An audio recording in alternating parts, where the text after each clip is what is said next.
నమస్తే, నేను మీ Ashok Kumar. Welcome to our channel. దాదాపు 70 ఏండ్ల నిరీక్షణకైతే తెరబడింది.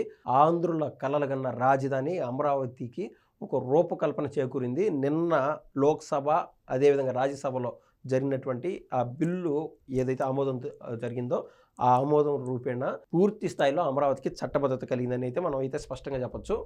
దానికి సంబంధించినటువంటి ఇన్ఫర్మేషన్ చూడండి. అమరావతికి జై చట్టబద్ధత బిల్లుకు లోక్సభ ఆమోదం. బిల్లుపై దాదాపు 2 గంటల పాటు చర్చ, 11 పార్టీల భాగస్వామ్యము, 10 పార్టీల సంపూర్ణ మద్దతు. అదేవిధంగా వైకాపా ఒకటే వాకౌటు. వాళ్ళు కన్నా వాకౌట్ చేయకుండా ఉంటే ఏమవుతుందో వాళ్ళకు తెలుసు. అమరావతి ఆంధ్రప్రదేశ్కు కొత్త రాజధాని మూజువాణి ఓటుతో ఆమోదించిన సభ.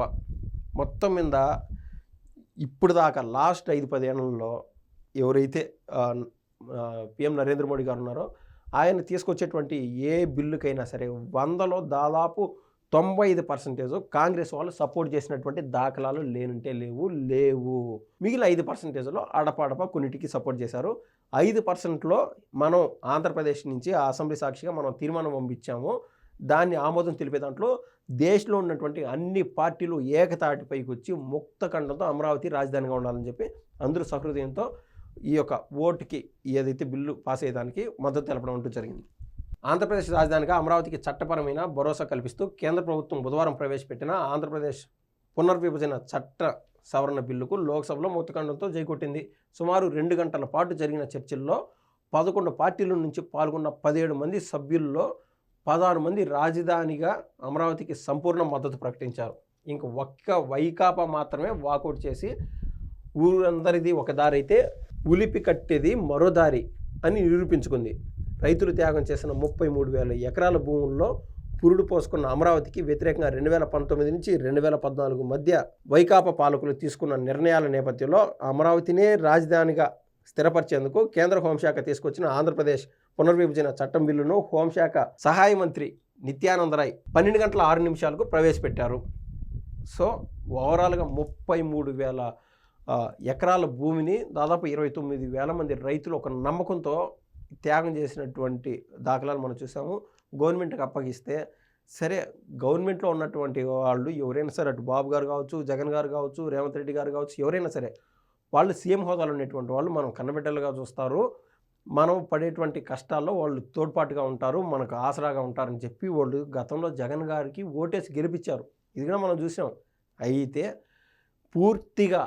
పూర్తిగా చంద్రముఖిగా మారినటువంటి గంగని ఆ ప్రాంత ప్రజలు కూడా ఇట్టే చూసేశారు.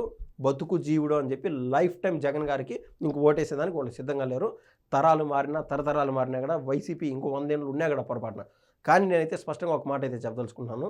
ఇన్నాళ్ళు ఒక లెక్క, ఇక మీదట ఒక లెక్క. మావిగన్ అని జగన్ గారు ఏదైతే ఒక ప్రతిపాదన పెట్టారో అయిపోయింది. వెంకటేశ్వర స్వామి దైవం వల్ల కనీసం 3-1 అంటే 111 సీట్లతో గెలుస్తారేమో అని చెప్పి వైసీపీ వాళ్ళు చాలామంది భావించారు. కానీ సాక్షాత్తు వెంకటేశ్వర స్వామికి ద్రోహం చేయడం వల్ల ఈ చీత్కరించుకొని శాపగ్రస్తులను చేయింది ఒక్కటే తక్కువ. ఎందుకులే అని చెప్పి ఓట్ల రూపాయలను తగ్గించి 11 సీట్లకి మిగిలిచ్చారంటే 2 మిగిలిచ్చాడు వెంకటేశ్వర స్వామి. ఇప్పుడు ఆంధ్ర రాష్ట్ర ప్రజల చేత్కారాన్ని ఎదుర్కొని ఇంకా ఆ ఒకటి కూడా పోయి పక్కన ఒక ఎమ్మెల్యే సీటు గెలిచేటువంటి అవకాశం ఉన్నదని చెప్పి నేనైతే భావిస్తున్నాను. ఇదప్ప అంటే జగన్ గారు తీసుకుంటున్నటువంటి ప్రతి ఆలోచన, ప్రతి నిర్ణయం అదే విధంగా ఉండాలి. రాజకీయాల్లో శత్రువులు ఉంటారు, మిత్రులు ఉంటారు, రకరకాలుగా ఉంటాయి. అయితే రాజకీయ జీవితం అంతమవడానికి ఇతర పార్టీలు, ఇతరుల కారణం గారు, స్వయంగా సెల్ఫ్ డిస్ట్రక్షన్ అనేది ఉంటుంది. జగన్ గారిని చూస్తే స్వయంగా అర్థమవుతుంది. గతంలో మనం చూసాం, అడాల్ఫ్ హిట్లర్ అవకాశం ఉండదు కదా అని చెప్పి ఉవ్వెత్తున ఎగిరినాడు, ఆత్మహత్య చేసుకోవాల్సి వచ్చింది. ఇంకా అదేవిధంగా హిస్టరీని చూస్తే ఎంతోమందిని అహంతో ఉన్నటువంటి వాళ్ళని దేవుడు పూర్తి స్థాయిలో ఒప్పుకోడు, క్షమించడు.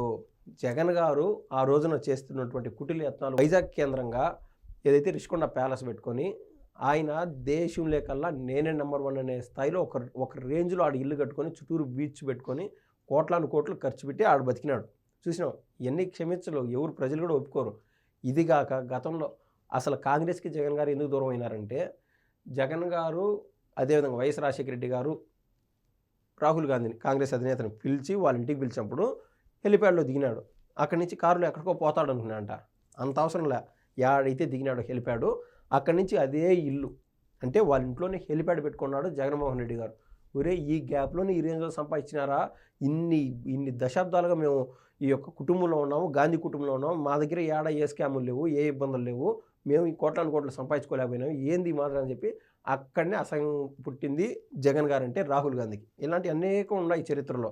ఇంకా అదేవిధంగా అదే బెంగళూరు యలహంక ప్యాలెస్లో ఏకంగా 400 గదులు, 7-8 స్విమ్మింగ్ పూల్స్, ఈ రేంజ్లో ఆయన సంపాదన చేసుకొని జగన్ గారు రాష్ట్ర ప్రజల యొక్క బాగోగుల్ని గాలి కొదిలేశాడని నేనైతే స్పష్టంగా చెప్పదలుచుకున్నాను.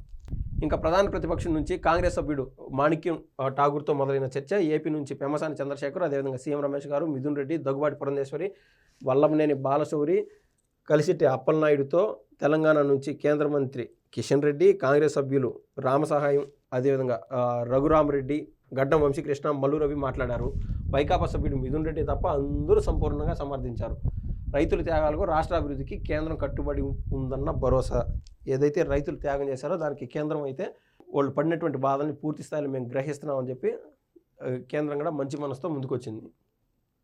ఇంక చూడండి, ఆ తల్లుల కన్నీళ్ళే ఈ చట్టానికి పునాది. కేంద్ర మంత్రి పెమ్మసాని చంద్రశేఖర్ ఆ ప్రాంతానికి సంబంధించినటువంటి ఎంపీ, ఆయన పూర్తి స్థాయి భావోద్వేగంతో తెలుగులో మాట్లాడడం జరిగింది.